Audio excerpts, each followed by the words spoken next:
Фестиваль культуры «Свидание с Россией. Свидание с Москвой» проходит в Абхазии во второй раз при поддержке Министерства культуры Абхазии и правительства Москвы. Он направлен на сохранение и популяризацию лучших традиций российского музыкального и театрально-концертного искусства, расширение международного сотрудничества. На фестивале были представлены новинки российского кинематографа, завоевавшие престижные премии на международных кинофестивалях.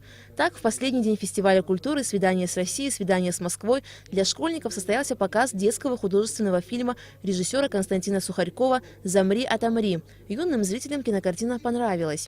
Мне понравилось, как играет актер, самый главный мальчик. Его зовут Никита, и у него есть свой лучший друг Артем. Они хорошо дружат. Кроме того, в день закрытия фестиваля была представлена кинокартина «Непрощенный» режиссера Сарика Андреасяна с Дмитрием Нагиевым в главной роли.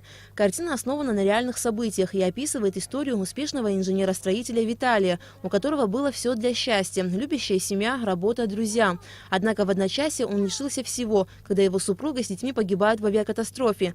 Не дождавшись справедливого суда, Виталий ищет диспетчера, по вине которого погибла его семья, чтобы отомстить. В рамках фестиваля культуры также состоялся вечер памяти писателя Фазилия Искандера и Владимира Высоцкого. Актеры молодежного театра прочли отрывки из произведений Фазилия Искандера, а участники фестиваля, непосредственно те, кто лично был знаком с Владимиром Высоцким, делились воспоминаниями об артисте и исполняли его песни.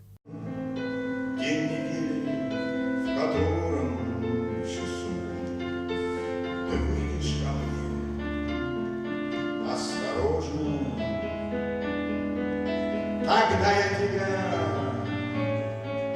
на руках унесу туда, где найти невозможно.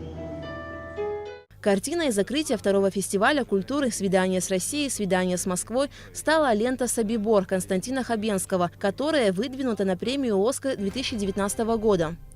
Аля Катрапш, Степан Мартиросян, Абхазское телевидение.